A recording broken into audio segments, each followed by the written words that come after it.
ang pag-asang darating. Sinabi ng Panginoon, ang Diyos ng Israel, nakakaawa kayong mga pinuno ng mga mamamayan ko. Kayo sana ang mag-aalaga sa aking mga mamamayan tulad ng pastol ng mga tupa. Ngunit pinabayaan lang ninyo silang mamatay at mangalat. Kaya dahil sa pinangalat ninyo ang mga mamamayan ko at hindi nyo inalagaan, parurusahan ko kayo. Oo, parurusahan ko kayo dahil sa kasamaang ginawa ninyo. Ako mismo ang magtitipon sa mga natitira kong mamamayan mula sa iba't ibang lugar kung saan ko sila pinangalat, at dadalhin ko sila pabalik sa lupain nila, at muli silang dadami roon.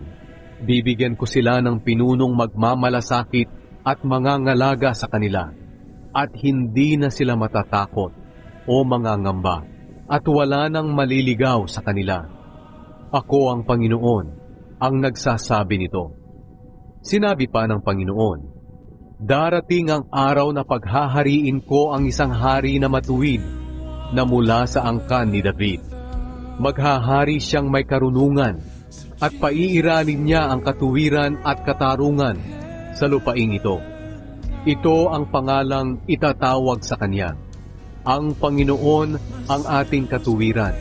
At sa panahong iyon, maliligtas ang Huda at magkakaroon ng kapayapaan sa Israel.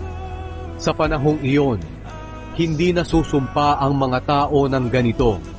Sumusumpa ako sa pangalan ng buhay na Panginoon na nagpalaya sa mga Israelita mula sa Ehipto. Sa halip, sasabihin nilang, sumusumpa ako sa pangalan ng buhay na Panginoon na nagpalaya sa mga lahi ng Israel sa mga bansa sa hilaga at sa lahat ng bansa kung saan sila pinangalat, at maninirahan na sila sa kanilang sariling lupain.